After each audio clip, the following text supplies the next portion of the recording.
Okay, so let's start this essay. Is India civilized? ये भी उनकी खुद की मैगजीन जो थी आर्या, उसी में पहले सीरियल फॉर्म में पब्लिश हुआ था, छोटे छोटे पार्ट में पब्लिश हुआ था, दिसंबर 1918 से लेकर के फरवरी 1919 तक. Okay, and it was published in the book form only after his death in 1953. और जिस ऐसे कलेक्शन में इसे पब्लिश किया गया था उसका टाइटल है फाउंडेशंस ऑफ इंडियन कल्चर. ये श्री अरबिंदो लाइब्रेरी न्यूयॉर्क में पब्लिश हुआ 1953. सीरियल फॉर्म में 1918 से 1919 तक और बुक फॉर्म में 1953 में इनसाइड द ऐसे collection foundations of Indian culture. Okay, दोनों ही क्वेश्चन काफी इंपॉर्टेंट हैं अगर वो सरफेस लेवल क्वेश्चन पूछते हैं तो. पिछले एग्जाम में ये क्वेश्चन पूछा गया था कि किसके रिस्पांस में इन्होंने ये बुक लिखी थी. 4 क्वेश्चन आए थे श्री अरबिंदो से. एडवर्टाइजमेंट 50 में अकेले श्री अरबिंदो से 4 क्वेश्चन थे. So it was written in response to the attack of William Archer. William Archer ने एक किताब लिखी थी जिसका टाइटल था इंडिया एंड द फ्यूचर, जो कि 1917 में पब्लिश हुआ था, जिसमें विलियम आर्कर ने इंडिया को बहुत बुरा भला कहा था. अब इस चीज को डिफेंड करने के लिए दिसंबर 1918 से अपना मिशन शुरू कर दिया श्री अरबिंदो ने. एक एक चीज जो विलियम आर्कर ने अटैक किया था उस चीज को पकड़ के एक एक चीज का रिप्लाई किया है श्री अरबिंदो ने.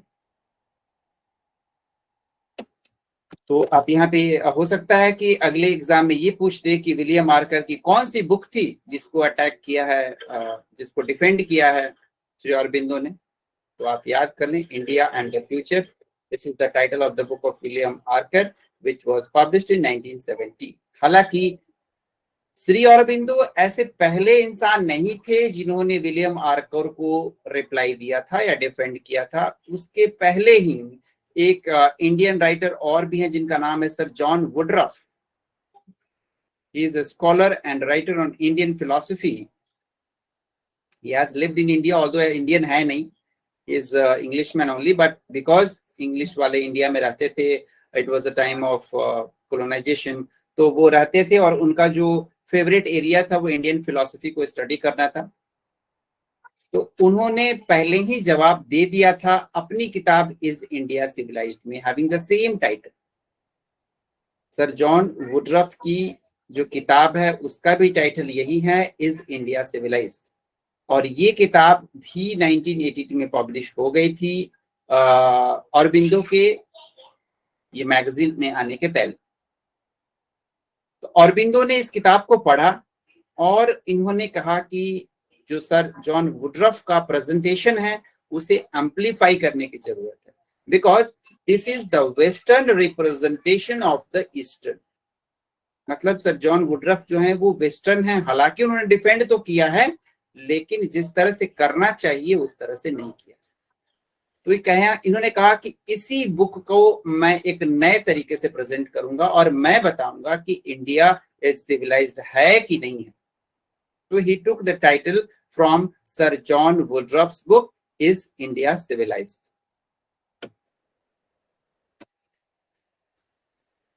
ओके, हाँ जी बिल्कुल. अब ऐसे रियली में बहुत ही भिगा भिगा के मारा है. I have taken so many quotations from this essay. You'll really enjoy this. So he wrote it in answer to the negative criticism that is made by William Arker. And Sri Aurobindo took the help of John Woodruff's book and used that book as the starting point. जहां पे उन्होंने खत्म किया sir John Woodruff ने,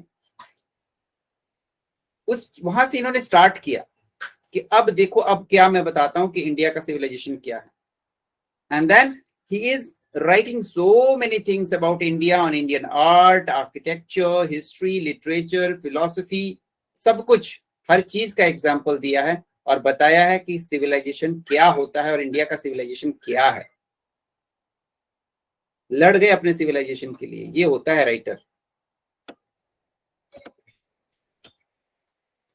अब हम पहले देख लेते हैं कि आखिर विलियम आर्कर ने ऐसा क्या लिख दिया कि इसको डिफेंड करने की जरूरत पड़ गई।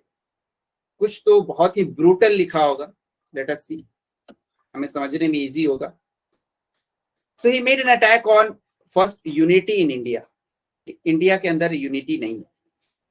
हिंदू स्पिरिचुअलिटी के ऊपर अटैक किया, कास्ट सिस्टम के ऊपर अटैक किया, यहाँ के manners, customs, art, culture, education, एक एक चीज को पकड़ पकड़ के अटैक किया विलियम आर्कर ने।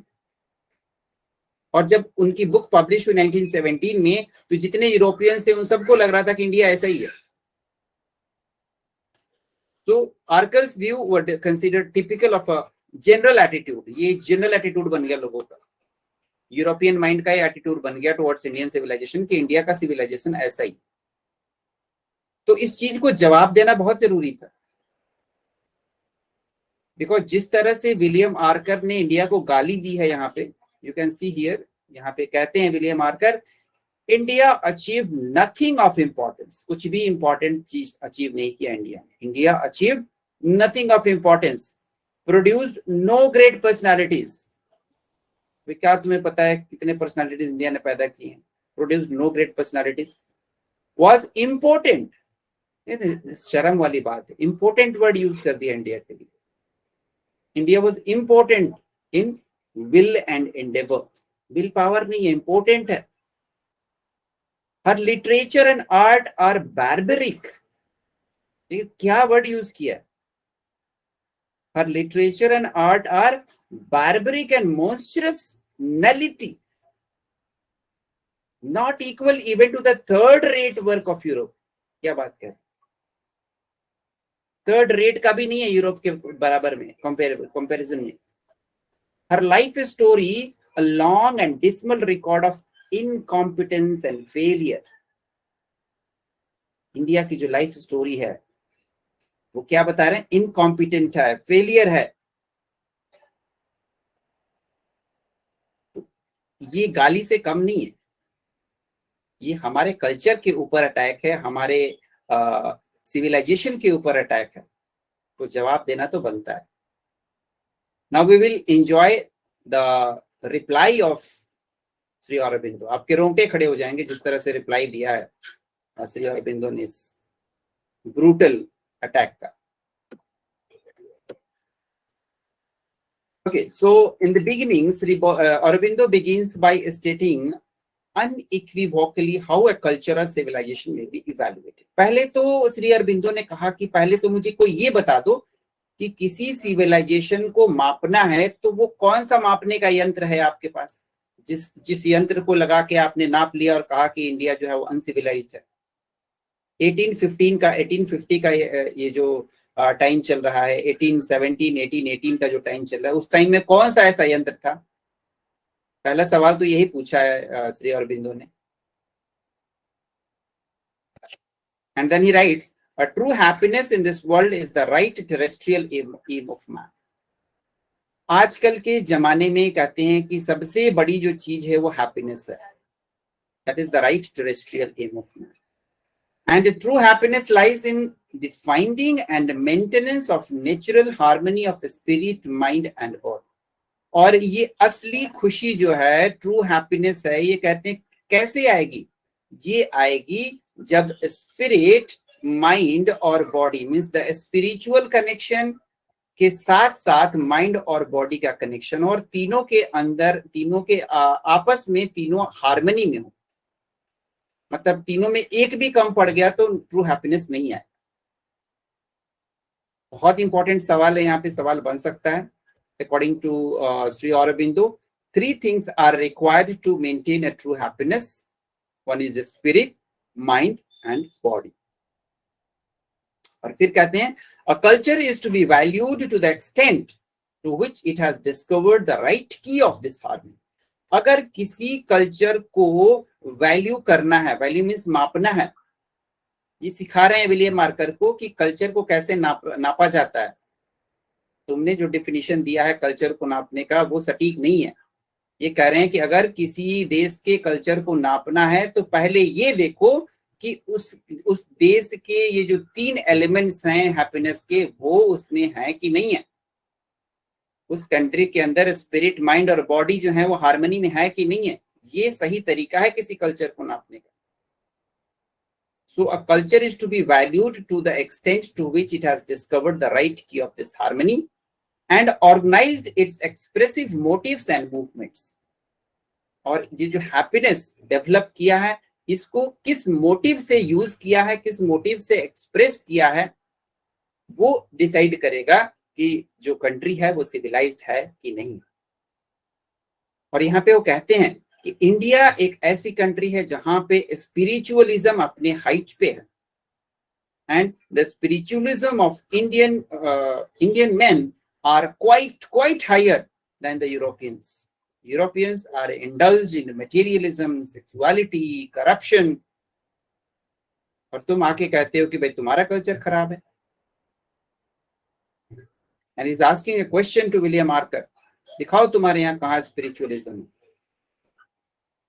जो भी तुम्हारे यहाँ है वो हमारी वजह से है। जो भी स्पिरिचुअलिज्म तुम्हारे यहाँ पहुंचा है, that is the origin lies in India. So this is how he is going to defend. In Sri Aurobindo's scheme of things, a human being possesses at least 3 levels of being. अब यहाँ पे अरबिंदो कहते हैं कि अगर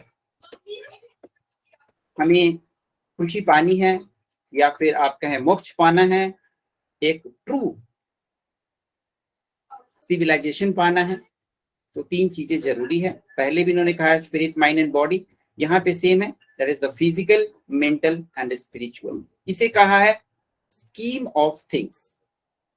बहुत important question बन सकते हैं यहाँ से, what are the 3 scheme of things or which among the following is not the scheme of things according to Aurobindo. तो एक physical means body, mental means mind and spiritual means spirit. ये तीनों चीजें जो हैं वो हार्मनी में होंगी, तभी एक ट्रू हैप्पीनेस आएगा, और इसी यंत्र से आप सिविलाइजेशन को नाप सकते हैं। And he says that the most important thing is that without a natural harmony between these 3 levels, we can never be really happy.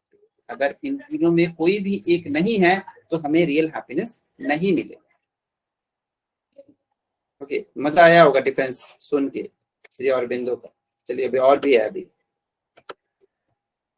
when Sri Aurobindo wrote this, there were no internationally recognized yardstick for evaluating the quality of human life as there are these days. तो जब ये ऐसे लिखा गया था तब ऐसा कोई भी यार्डस्टिक नहीं था, कोई यंत्र नहीं था जिससे कि आप सिविलाइजेशन को नाप सकते हैं। जितना भी ब्लैक में है वो मेरा एनालिसिस है, और जितना रेड में है वो सारा कोटेशन है। Okay, so according to Sri Aurobindo's statement, it follows that any country or society which caters only to the body or to the body and the mind but leaves out the spirit cannot achieve true happiness. तो अभी हमने देखा श्री अरबिंदो यहाँ पे कह रहे हैं कि अगर हमें ट्रू हैप्पीनेस पाना है तो बिना स्पिरिट के हुए, बिना स्पिरिचुअलिज्म से कनेक्ट किए हुए आप इस शांति को, इस हैप्पीनेस को नहीं पा सकते हैं। और ये कह रहे हैं कि यूरोपियंस के पास यही चीज नहीं है। बॉडी है उनके पास, माइंड भी है, बट स्पिरिचुअलिज्म नहीं है जो हमारे पास है। That's why we are more happier than them. Then he says a culture, a society, a country should also make provisions to nourish the spirit of human being. Otherwise, neither the society nor the individual can ever attain perfection. तो एक समाज को, एक देश को, एक culture को provision बनाना चाहिए कि अपने स्पिरिट को नरिश करे, अपने आप को स्पिरिचुअलिज्म से कनेक्ट करे, तभी उसे परफेक्शन मिल सकता है। तो आपको यहाँ पे एक चीज तो पता चल गई होगी, जो सेंटर ऑफ डिस्कशन है वो spiritualism. So such a society may attain very high level of material prosperity,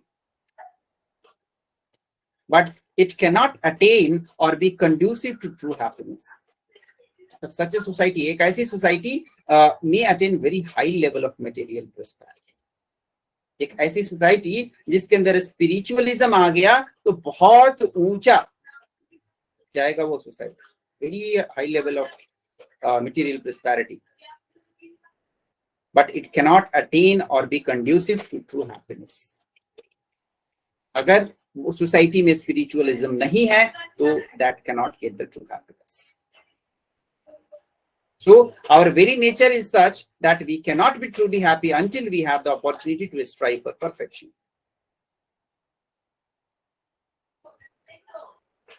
अब देखिए क्या कहते हैं. Sri Aurobindo tries to sum up the distinctive feature of the Indian civilization. अब इंडियन सिविलाइजेशन के ऊपर जो अटैक किया गया था कि इंडियन का सिविलाइजेशन बहुत ही पुअर है, बहुत ही खराब है. Now how he is going to defend? Okay, he says India's central conception is that of the eternal. तो इंडिया का जो सेंट्रल कंसेप्शन है सिविलाइजेशन का वो एटर्नल है.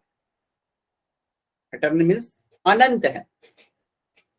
The spirit here encased in the matter, involved and immanent in it and evolving on the material plane by rebirth of the individual up the scale of being till in mental man it enters the world of ideas and the realm of conscious morality dharma.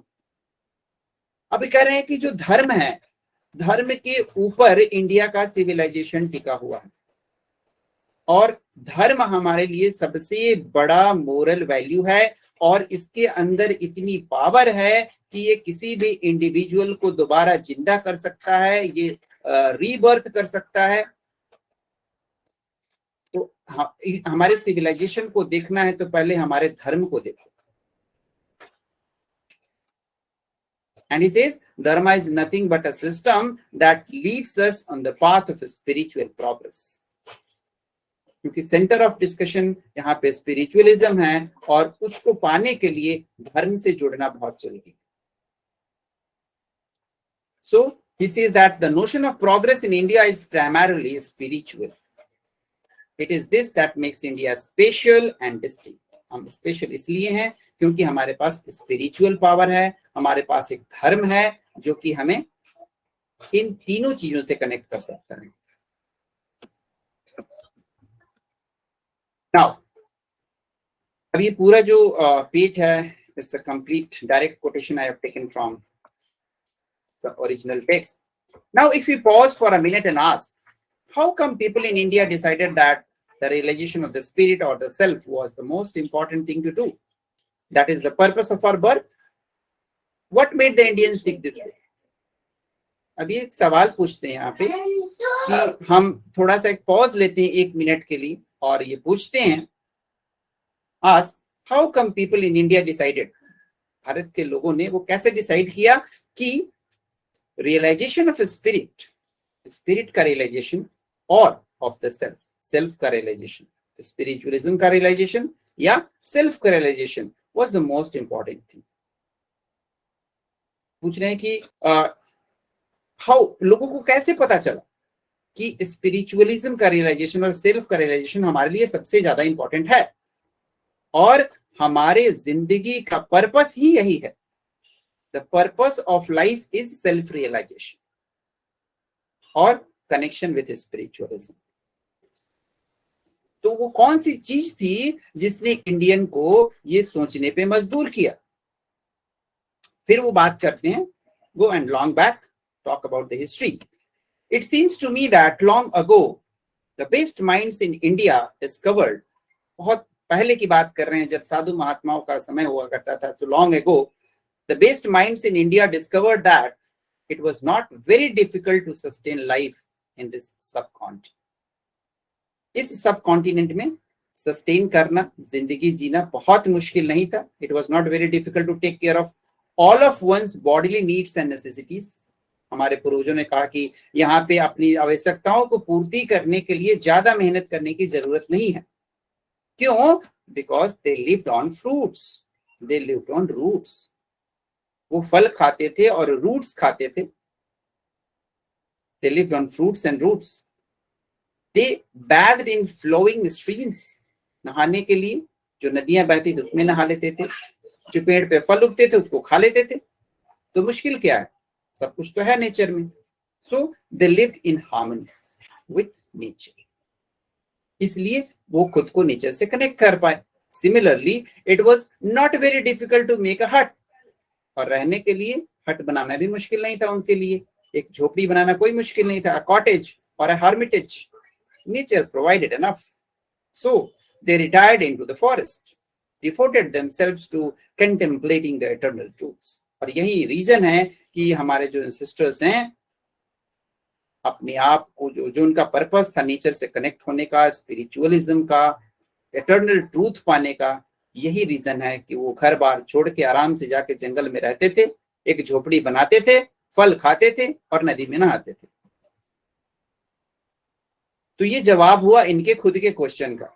पहले इन्होंने question किया कि लोगों को कैसे पता चला कि हमारा पर्पस ऑफ लाइफ स्पिरिचुअलिज्म है। तो वो इस तरह से पता चला कि अगर उनको स्पिरिचुअलिज्म चाहिए तो उनको नेचर से कनेक्ट होना है और जो नेचर ने दिया है उस पर डिपेंड रहना है। Most of the time energy could be devoted to self realisation, to sadhana. कह रहे हैं कि ज्यादा से ज्यादा समय जो है, जो एनर्जी है उसे दिया जाना चाहिए सेल्फ रियलाइजेशन के लिए और साधना के लिए। This does not mean that our ancient rishis and munis were isolated from society. तो ऐसा नहीं है कि हमारे जो ऋषि मुनि थे वो सोसाइटी से बिल्कुल अलग थे। Instead they interacted with Kings and commoners. वो राजा महाराजाओं से लेकर के और साधारण आदमियों तक हर एक आदमी से मिलते थे और दोनों को गाइड करते थे, हेल्पिंग टू अपहोल्ड धर्म। और यही वो लोग थे जो धर्म को पालन करने में हेल्प करते थे, मदद करते थे, धर्म को आगे बढ़ाते थे। तो ऐसा नहीं कि वो जंगल में चले गए तो बिल्कुल कट ऑफ हो गए। जंगल में इसलिए जाते थे कि वहां पे उनको साधना करने को मिलता था। They were able to connect themselves towards the spirituality, but साथ में वो खुद को कनेक्ट भी रखते थे ऋषि मुनियों, किंग्स से, साधारण लोगों से, ताकि उनको सिखा सके कि धर्म। They held the remote control of our civilization। और ये जो ऋषि मुनि थे, इनके हाथ में ही हमारे सिविलाइजेशन का रिमोट कंट्रोल था। They held the remote control of our civilization in their hands, letting the kings and courtiers to handle the mundane। और जो छोटी मोटी चीजें थी, जो साधारण चीजें थी, जो मंडेन चीजें थी, वो छोड़ दिया किंग्स और कर्टियर्स के लिए। और सबसे बड़ा जिम्मा सिविलाइजेशन को संभालने का खुद के हाथ में। और किंग्स और कॉर्टियर्स के हाथ में छोटी मोटी चीजें, material aspects of life. While other cultures thought that it was more important to build cities। अब यहाँ पे अटैक किया है वेस्टर्न कंट्रीज। अब ये कह रहे हैं कि ये तो हमारा धर्म हुआ, ये तो हमारा कल्चर हुआ। बाकी जो कल्चर्स हैं, बाकी देश के जो कल्चर है, वो उन्होंने क्या सोचा? They thought that it was more important to build the cities। बड़े बड़े शहर बनाओ, to subdue enemies, अपने दुश्मनों को धूल चटाओ, to increase one's comfort and power, खुद का पावर बढ़ाओ, खुद का कंफर्ट बढ़ाओ। बट भारत ने सोचा, Indians recognise that all these activities were not as important as self realization। किस तरह से धूल चटा रहे हैं, किस तरह से भिगा भिगा के मार रहे हैं। इंडियंस जो हैं उनको लगा कि ये सारी चीजें जरूरी नहीं है। आप हमें बोल रहे हो कि हमने कुछ बहुत बड़ा नहीं किया, बट हमारे पास जो है और हमने जो किया वो तुम्हारे पास नहीं है। हमने ये जरूरी नहीं समझा कि हम बड़ी बड़ी सिटी बना लें, बड़े महल बना लें, बहुत पावरफुल बन जाएं। हमारा मेन फोकस था self realisation. Without the latter, means without the self realization, all human achievements were partial and transitory। किसी भी चीज की वैल्यू नहीं है, बाकी सारी चीजें सेल्फ रियलाइजेशन के बाद आती हैं। I believe that these ideals are still present in our culture। कहते हैं कि आज भी हमारे कल्चर में ये आइडियलिज्म है। That means self realization आज भी हमारे अंदर है। Everyone laments that we are becoming more and more materialistic। तो कहते हैं कि कुछ लोग, मतलब ज्यादातर लोग यहाँ पे कह रहे हैं कि लैमेंट करते हैं, विलाप करते हैं कि हम ज्यादा ही कुछ मेटेरियलिस्टिक हो गए हैं। येट फिर भी as a civilisation we have yet to admit that it is the supreme goal of human life. तो हमें इस चीज को मानना चाहिए, वी हैव टू एडमिट कि जो सिविलाइजेशन है वो हमारा सुप्रीम गोल है हमारी ह्यूमन लाइफ का। अब ये कुछ एग्जांपल्स देते हैं यहाँ पे और कहते हैं कि you must have read in the papers how a couple of years ago one of the richest diamond merchants in India, a young man, took sannyas. कहते हैं कि कुछ साल पहले आपने पेपर में पढ़ा होगा कि एक आदमी जो है, एक जवान आदमी जो कि डायमंड मर्चेंट था, कितना बड़ा व्यापारी था, डायमंड मर्चेंट था, और उसने संन्यास ले लिया। He distributed diamonds and pearls from atop a richly caparisoned elephant, which was taken out in procession through the streets of Ahmedabad. तो ये एक हाथी के ऊपर बैठ करके और गली गली घूम के जितने डायमंड थे सब बांट दिया इसने, अहमदाबाद के स्ट्रीट में, गुजरात में। और फिर कहते हैं कि शायद आपको लग रहा होगा कि ये जो आदमी है ये शो ऑफ कर रहा है,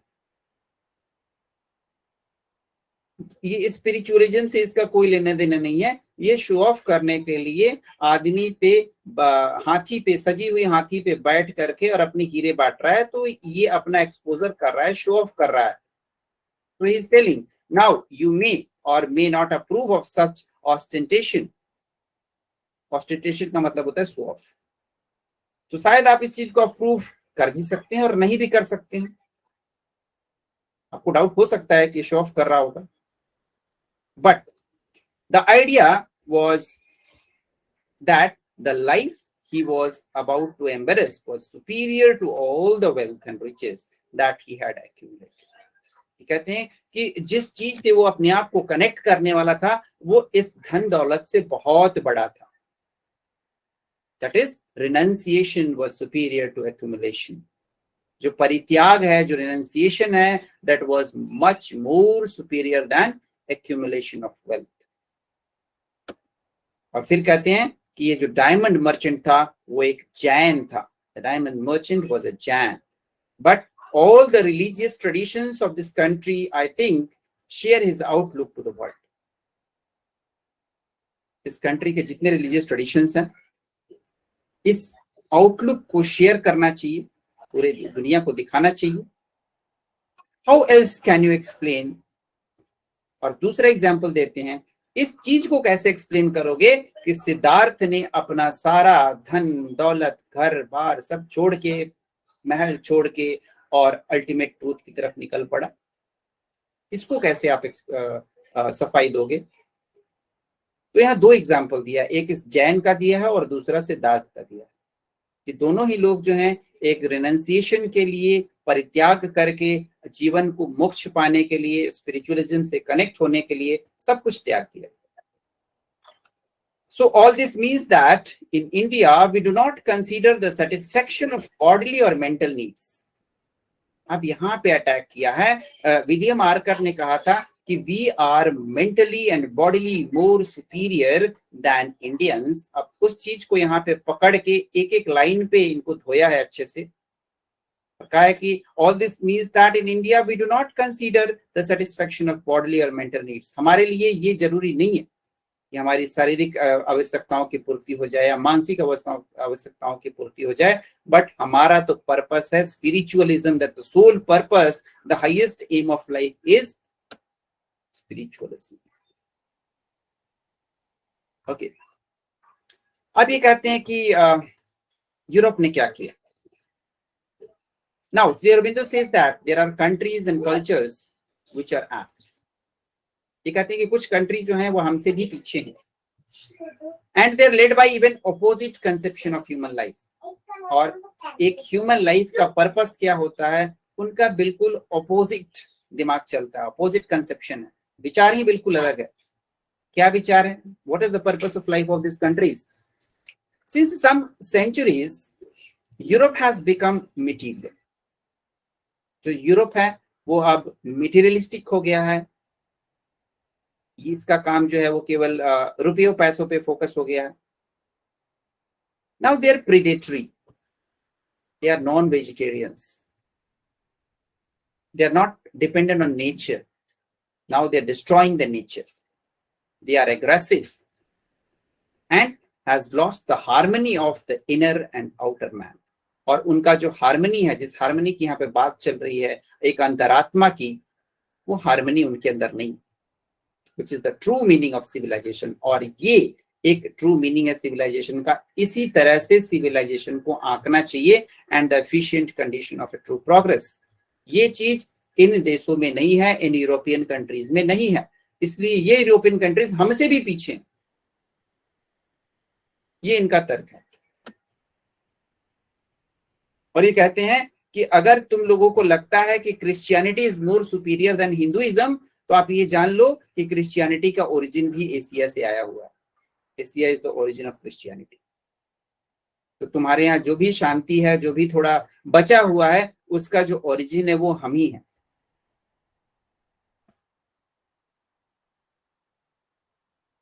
अभी एक बहुत बुरी तरह से लताड़ते हैं यूरोपियन कंट्रीज को और कहते हैं कि मैं बताता हूं कि तुम लोग कितने बद से बदतर हो।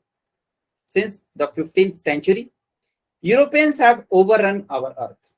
इस पृथ्वी को बर्बाद किया है। 15वीं सेंचुरी से बात की जाए तो इस पूरी पृथ्वी को यूरोपियंस ने बर्बाद किया है।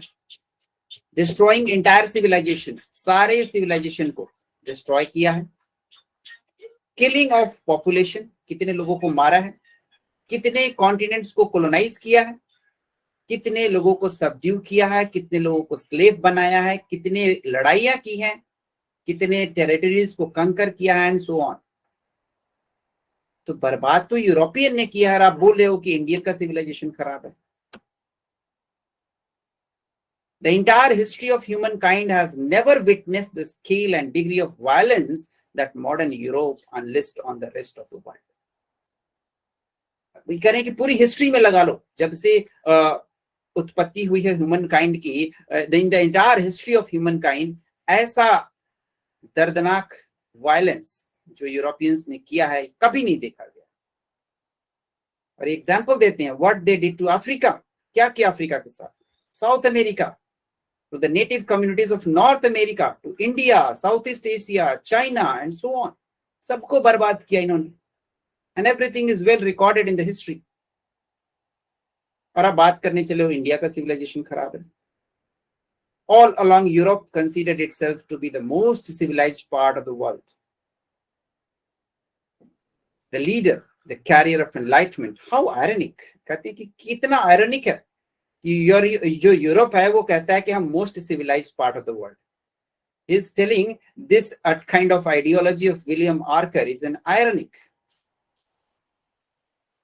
क्या वजह है जो तुम्हें लग रहा है कि तुम most civilized part of the world हो?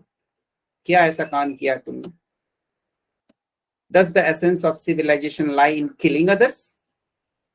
क्या एक सिविलाइजेशन को मापने का जो तरीका है वो इस तरह से है कि जितनी किलिंग करोगे उतना आप सिविलाइज्ड हो? Just asking a question. Does the essence of civilization lie in killing others, destroying their culture, enslaving them, grabbing their wealth and ruling over the world? क्या ये होता है सिविलाइजेशन? क्या बात थी, वंडरफुल, मजा आ गया होगा आपको।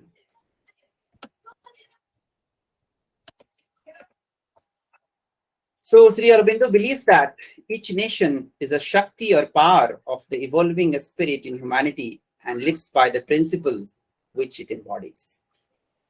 हर एक नेशन जो है उसका जो पावर है, power of evolving spirit lies in the humanity. और उस ह्यूमैनिटी को पाने के लिए कुछ प्रिंसिपल्स होते हैं, उसके कुछ उसूल होते हैं, उसी उसूल की वजह से वो आगे बढ़ता है। If so, a clash and conflict between nations is inevitable. तो हर किसी के जो उसूल होते हैं वो अलग होते हैं और वही कारण है कि दो नेशन के बीच में, दो देशों के बीच में कॉन्फ्लिक्ट आ जाता है। तो कहते हैं कि तुम्हारे उसूल जो हैं वो अलग हैं, हमारे उसूल अलग हैं, और यही वजह है कि हम दोनों के बीच में कॉन्फ्लिक्ट है। तुम्हारे उसूल जो है वो मटेरियलिस्टिक हैं, तुम्हें बड़े बड़े घर बनाने हैं, और हमारे उसूल हैं हमें स्पिरिचुअलिज्म चाहिए। So in fact, Sri Aurobindo defines 3 stages of the interaction between nation. ये कहते हैं कि दो नेशन के बीच में इंटरेक्शन के 3 स्टेज होते हैं। Very important question. These are conflict and competition, दूसरा कंसर्ट और तीसरा सैक्रिफाइस। 3 स्टेजेस हैं दो नेशन के बीच में इंटरेक्शन का। पहला है कॉन्फ्लिक्ट एंड कंपटीशन, हमेशा एक दूसरे से लड़ाई करेंगे, कंपटीशन करेंगे। दूसरे स्टेज में कंसर्ट करेंगे और तीसरे में सैक्रिफाइस करेंगे। तो ये कौन सा स्टेज चल रहा है अभी? At present nations are in the first stage, that of competition and conflict. कहते हैं कि अभी पहला स्टेज चल रहा है। वैसे 3 स्टेज हैं, तो कह रहे हैं कि अभी पहला स्टेज ही चल रहा है। Everybody is in the nations are in the conflict, they are in the competition. हालांकि the second stage, that of cooperation or concert, has hardly begun. कह रहे हैं कि दूसरा जो है कंसर्ट या कॉपरेशन अभी तक शुरू नहीं हुआ। People may talk of enlightened self-interest as the governing principle behind the international diplomacy, but the word enlightened ought to be taken with a pinch of salt. तो ये कह रहे हैं कि अगर थोड़ा सा एनलाइटमेंट या थोड़ा सा कॉपरेशन जो कहीं दिखता है तो बिल्कुल एक चुटकी नमक के बराबर है। कहीं भी एनलाइटमेंट दिख नहीं रहा है, कहीं भी कॉपरेशन नाम की चीज दिख नहीं रही है। अभी हम पहले स्टेज में हैं, और अगर कहीं दिख भी रही है तो बिल्कुल it is to be taken like a pinch of salt. What obtains more often is a brutal self interest. सबसे ज्यादा जो है इस समय क्या है? सेल्फ इंटरेस्ट है। जितने कंट्रीज हैं सभी अपने पीछे पागल हैं, हमें ये चाहिए, हमें ये जीतना है, हमें उनको हराना है। So they are disguised behind high sounding principles. ऐसे तो कहते हैं कि हमारे प्रिंसिपल ऐसे हैं वैसे हैं, but they are disguised behind this high sounding principle. देखने में तो बहुत बड़े प्रिंसिपल लगते हैं, but है बिल्कुल brutal and they are full of self interest. They are not talking about cooperation and concert. They are not talking about sacrifice. और अगर sacrifice की बात की जाए, third stage की बात की जाए, that will only happen after a nation has realized itself.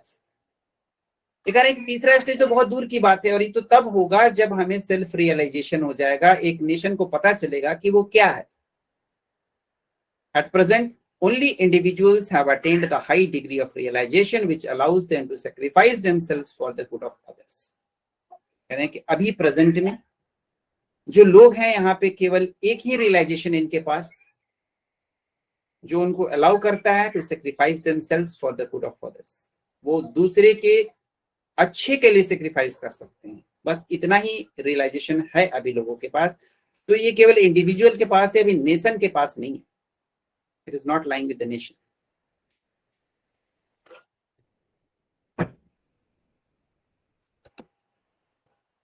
Next, he says that the perfect sannyasis or the liberated man may consider self-defense to be needless but ordinary. तो एक सन्यासी के लिए self defence जो होता है शायद इसकी कोई वैल्यू नहीं है, नीडलेस बट ऑर्डिनरी। सन्यासी तो सन्यासी है। To allow oneself to be killed like the lamb attacked by the wolf brings no growth, furthers no development, assures no spiritual unity. तो कह रहे कि अगर कोई खुद को अलाउ कर दे कि वो मर जाए, means allow oneself to be killed, वो खड़ा हो जाए कि आओ मुझे मारो, बिल्कुल उसी तरह से जिससे मेमना खड़ा रहता है और भेड़िया उसके ऊपर आके अटैक कर देता है। इसमें क्या ग्रोथ है? This does not bring any growth. It is not furthering any development and it is not assuring any spiritual unity. तो कह रहे हैं कि इसे परफेक्शन नहीं कहा जाएगा। सन्यासी परफेक्शन, लिबरेटेड मैन, इसे नहीं कहा जाएगा। So one has to go for a self defense. And what about the concert? जो दूसरा स्टेज है concert and cooperation. Unity may come at the future time. अभी कह रहे हैं कि अभी तो कॉन्फ्लिक्ट का टाइम चल रहा है, जब दूसरा स्टेज आएगा शायद वो फ्यूचर में आए जब एक नेशन दूसरे नेशन के साथ कॉपरेट करने लगे। But for the present we must go through conflict and competition. तो अभी तो पहला स्टेज ही चल रहा है। फिर बात करते हैं कि वो क्या चीजें हैं जो इंडिया को स्पेशल बनाती हैं। So he says what makes India special is spirituality made the leading motive and the determining power of both the inner and the outer life।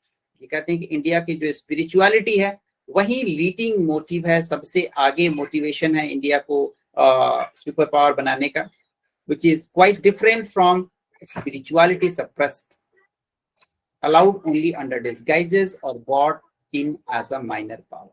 अब ये जो लाइन है यहाँ से ये यूरोपियंस के लिए यूज किया है। For them spirituality is suppressed because we are different from those people, and this suppressed spirituality allowed only under disguise। Mask लगा के घूम रहे हैं और कह रहे हैं कि हम तुम्हारा कल्याण करेंगे और हम बहुत बड़ी सुपर पावर बनने बैठे हैं। And because of that they are in the minor power। It's reign denied or put off in favor of the intellect or of a dominant materialistic vitalism। ये इनको कहाँ लेके गया, इनका जो इंटेलेक्चुअलिज्म है ये मेटेरियलिस्टिक हो गया है। नाउ दे आर डोमिनेंट मेटेरियलिस्टिक्स, इनके अंदर स्पिरिचुअलिटी तो है ही नहीं।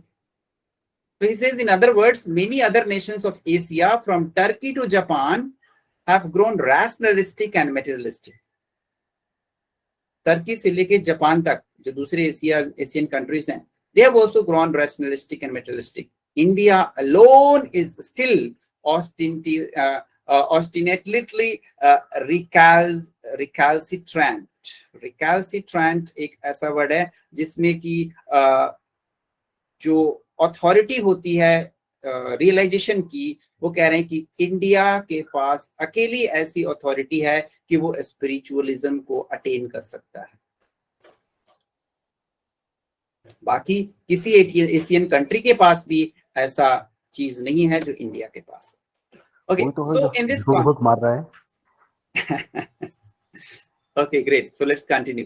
सो in this conflict between India and Europe, तो कहते हैं कि अब इंडिया यूरोप के जो कॉन्फ्लिक्ट है, will the spiritual motive which India represents prevail on Europe and create their new forms congenial to the West, or will European rationalism put an end forever to the Indian type of culture? अब ये जो सवाल है ये centre का सवाल है, heart question of the entire essay. क्या है ये? कहते हैं कि हमारा जो मोटिव है स्पिरिचुअल मोटिव, क्या इसके अंदर इतनी ताकत है कि हम यूरोप के अंदर जाके कुछ नया क्रिएट कर दें, उनके यहाँ कुछ नया चीज कर दें, मतलब हम अपना अस्तित्व यूरोपियन पे स्थापित कर दें, या यूरोपियन के पास इतना पावर है कि वो हमारे यहाँ आए और हमारे कल्चर को चेंज कर दें, and for ever to Indian type of culture. ये बहुत बड़ा सवाल है यहाँ पे श्री अरबिंदो का, क्योंकि दोनों के जो पावर है वो बिल्कुल अलग अलग है, दोनों का मोटिव जो है वो बिल्कुल अलग है। हमारा मोटिव स्पिरिचुअलिज्म है, उनका मोटिव मटेरियलिज्म है। तो आखिर कौन पावरफुल है? Now Shri Aurobindo is raising a question, which motive is powerful? Materialism powerful है या स्पिरिचुअलिज्म पावरफुल है? अगर स्पिरिचुअलिज्म पावरफुल है तो हम यूरोप के अंदर जाके अपना स्पिरिचुअलिज्म फैलाएंगे, और मटेरियलिज्म है तो वो हमारे यहाँ आएंगे और हमारे कल्चर को चेंज कर देंगे। So this is the crucial question and the question at the heart of the complete essay। Okay, तो कहते हैं कि आइए हम बताते हैं इस सवाल का जवाब भी बताते हैं। I shall respond only briefly to these interjections and let me put my case rhetorically। कहते हैं कि मैं इसको rhetorically बताता हूँ। Why does it matter if Indian civilization is destroyed? कहते हैं कि मान लो कि वो हमारे यहाँ आ जाते हैं, ठीक है, मान लो कि हम जो है वो कमजोर हैं, मतलब हमारा जो स्पिरिचुअलिज्म है वो कमजोर है, मान लेते हैं। सो क्या हो जाएगा कि अगर हमारा इंडियन सिविलाइजेशन डिस्ट्रॉय हो गया, क्या हो जाएगा इससे? So many civilisations have been destroyed in the past. इसके पहले भी कितने सिविलाइजेशंस आए और चले गए, कितनी सभ्यताएं आई। आप एग्जाम्पल मान लो मेसोपोटामिया की सभ्यता आई, रोपड़ की सभ्यता आई। Although he is not giving examples, ये मैं अपना बता रहा हूँ। So he is giving examples कि कितनी सभ्यताएं आई और चली गई, ये भी चली जाएगी, क्या बिगड़ जाए?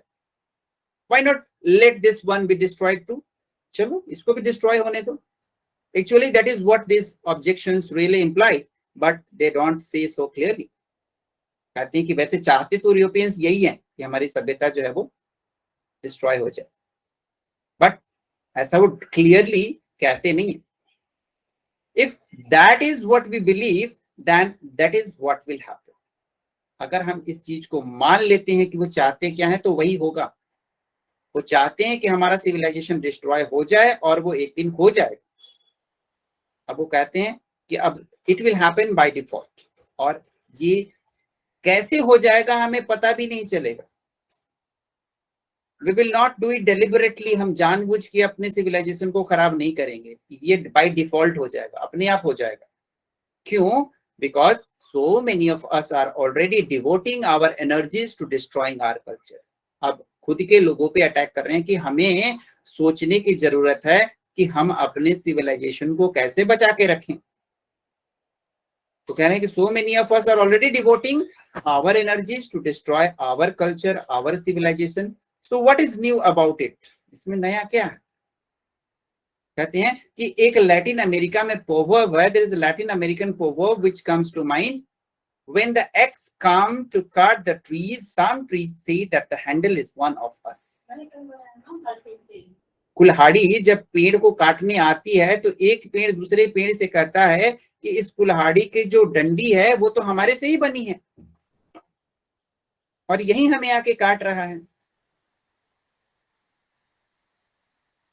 तो यहाँ पे भी तो वही बात हुई कि हम तो ये कह रहे हैं कि जो यूरोपियंस हैं इनका ओरिजिन तो हमारे में है, और हमें ही आके ये काट रहे हैं, हमें ही आके कॉलोनाइज कर रहे हैं। तो ये जो प्रोवर्ब है इनके माइंड में आ रहा है। Similarly, there are several of us who are actively assisting in the destruction of Indian civilization. और हम लोगों में से बहुत सारे ऐसे लोग हैं जो उन यूरोपियन को असिस्ट कर रहे हैं कि आओ और हमारे सिविलाइजेशन को बर्बाद करो। Contrarily, there are several Westerners who have devoted their lives to its preservation. हालांकि कुछ वेस्टर्न कंट्री वाले ऐसे भी हैं जिन्होंने अपने जिंदगी को दे दिया है इसको प्रिजर्व करने के लिए। बट हमारे अपने लोग ही जो हैं, वे कह रहे हैं कि हमारे अपने लोग जो हैं वो उनको असिस्ट कर रहे हैं कि हमारे सिविलाइजेशन को बर्बाद करो। हालांकि इसके opposite, contrary, there are several Westerners who have devoted their life for the preservation of Indian civilization.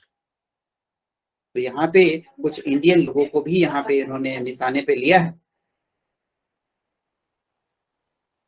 क्योंकि कहीं ना कहीं उनको लग रहा है कि अगर हम अपने सिविलाइजेशन को नहीं बचाएंगे तो ये जो वेस्टर्न वाले हैं, जो यूरोपियन वाले हैं, इसी तरह से हमें कह कह के हमें बर्बाद कर देंगे, हमें पता भी नहीं चलेगा, हम कुछ खुद नहीं करेंगे, बट बाय डिफॉल्ट सब कुछ बर्बाद हो जाएगा। So these all are the statements about the destruction of Indian civilization by Aurobindo.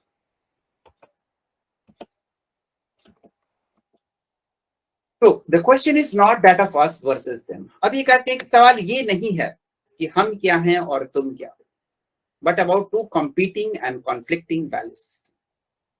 अब सवाल यहाँ पे है वैल्यूज का, वैल्यू सिस्टम का, जो कि ये सिखा रहा है कि हम एक दूसरे से क्यों कंपीट कर रहे हैं और क्यों कॉन्फ्लिक्ट कर रहे हैं। That is the first stage. To those of us who love India, उन लोगों के लिए जो इंडिया को लव करते हैं, what she stands for, India क्या इंडिकेट करती है? तो question of protecting Indian civilisation और of fending off the West does not even arise. There is no choice here, कोई चॉइस नहीं है। We must live or die according to our beliefs. जो हमारा बिलीफ सिस्टम है वो decide करेगा कि हमें क्या करना है, चॉइस नहीं है। If believe that the highest goal of human life is self realization, then it is natural for us to survive for it.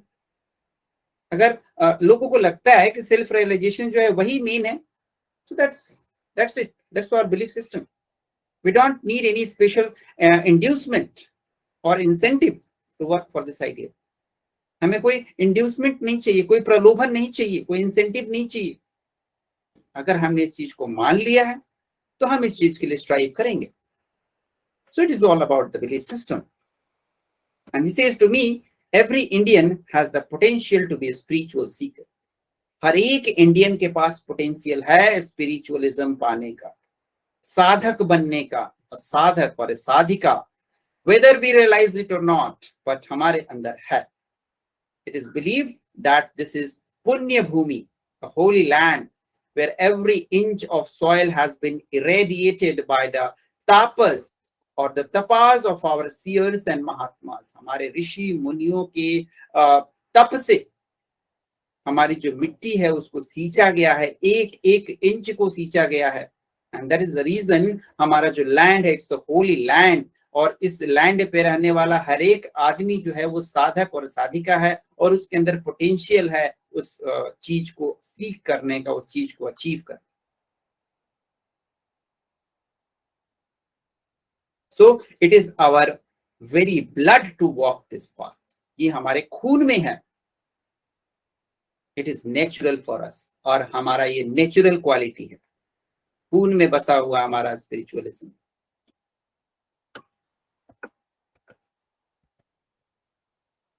Now, for Sri Aurobindo, ultimately, it does not matter if we are defeated or we triumph.